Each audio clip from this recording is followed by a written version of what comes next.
3 जून को सिखों के छठे गुरु हरगोविंद सिंह जी की जयंती है। बादशाह जहांगीर ने जब सच्चे बादशाह गुरु हरगोविंद सिंह जी से पूछा कि लोग उन्हें सच्चे बादशाह क्यों कहते हैं, तो गुरु हरगोविंद सिंह जी ने जहांगीर को बड़े ही निराले अंदाज में समझाया कि सच्चे बादशाह का अर्थ क्या होता है।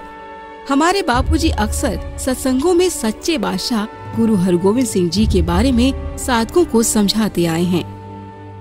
छठे गुरु हरगोविंद साहिब जहांगीर उनसे पूछता है कि आप गुरुओं की बातें मैं ज्यादा विश्वास नहीं, मुझे एक बात और खटकती है कि आपको लोग सच्चे पातशाह कह रहे हैं, इसका आप मतलब बताइए। गुरु ने कहा वक्त आएगा जहांगीर, इसका तुझे प्रैक्टिकल अनुभव हो जाएगा। समय ने करवट ली, वो दिन आए। जहांगीर बादशाह और हरगोविंद साहिब सुना है कि आगरे के उस अरण्य में शिकार खेलने गए। दोपहरी के समय दोनों की अलग अलग शिविरों में आराम कर रहे थे। एक घसियारा था, घास काट कर बेचता गुजारा करता। उसने सुन रखा था गुरु का नाम। गुरु के पास जाऊं तो कुछ लेके तो जाऊं। उसने बढ़िया सा घास एकत्रित किया गुरु साहब के घोड़े के लिए, सिर पे उठाया, दिल में प्रेम श्रद्धा भाव, सिर पर बोझा था और दिल में प्रीति थी। बाहर धूप थी और भीतर शीतलता थी। वो चल पड़ा। दुर्भाग्यवश हरगोविंद साहिब के शिविर की जगह पर जहांगीर बादशाह के खेमे में आ पहुंचा और उसने पूछा साहब कहाँ रहते, तो चपरासियों ने समझा जहांगीर साहब के लिए बोलते होंगे। ले गए। जहांगीर के तंबू के बाहर जो कनाते लगी थी, चौकीदार ने कहा बादशाह साहब सच्चे साहब से मिलना है तो ये घास बाहर रख। उसने बोला नहीं, बहुत दिनों से इंतजार था बादशाह का और मैं खाली हाथ नहीं जाऊंगा। मेरे बादशाह साहब के घोड़े की सेवा मेरे मुकद्दर में लिखने दो। जहांगीर सुन रहा था चपरासी की और भक्त की बात। सिपाही इनकार कर रहा था और वो श्रद्धा भक्ति से प्रेम वाणी से गिड़गिड़ा रहा था। जहांगीर बादशाह ने भीतर से आवाज दिया इसे आने दो।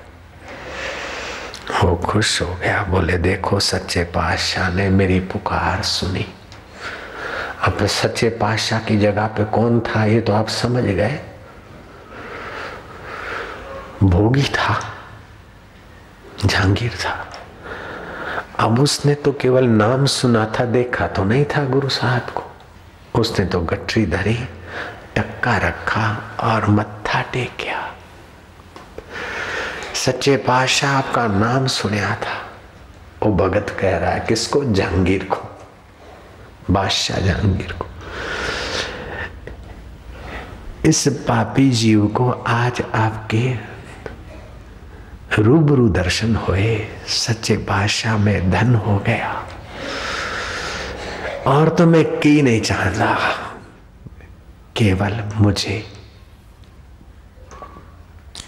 मुक्ति दा मार्ग दसो, मेरा जन्म मरण दा चक्कर तोड़ो। टक्का तो रखा, उस जमाने का टक्का अभी के रुपए से बड़ा है। अधेले में लोग दिन भर खा सकते थे, समझो 10 रुपए रखे, मान लो टक्का रखा। उसकी प्रेमा भक्ति से, नम्रता से, प्रीति से जहांगीर बड़ा प्रभावित हुआ। लेकिन अब जहांगीर के बाप की ताकत नहीं है कि मुक्ति दे सके, जन्म मरण से पार कर सके। वो तो सच्चे पातशाह सदगुरु लोग कर सकते हैं।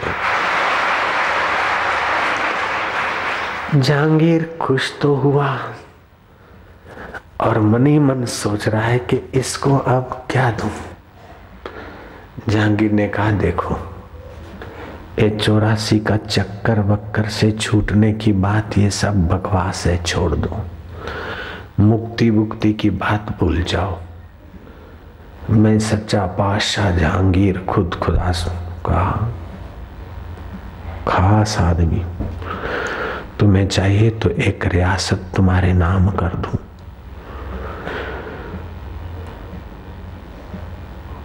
घोड़े गाड़ियां तुम्हें मिल जाएगी और मौज से जीवन जियो। तब वो भारत का घसियारा कहता है, घास काट के जीने वाला। बोले अच्छा, तो मैं गलत जगह पे आ गया हूं। क्या बोलता है? मैं गलत जगह पे आ गया हूं। बोले नहीं, तुम सही जगह पे आए हो।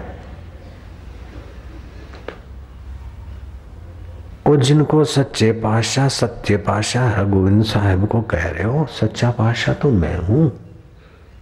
देख लो मेरा राजपाट, ये वैभव, जो मांगो मिल सकता है। बोले आप नश्वर चीजें दे सकते हैं, भोग वासनाएं दे सकते हैं, लेकिन अंदर का संतोष और जन्म मरण से पार करने वाला ब्रह्म ज्ञान की करुणा कृपा की नूरानी निगाह आप नहीं दे सकते बादशाह।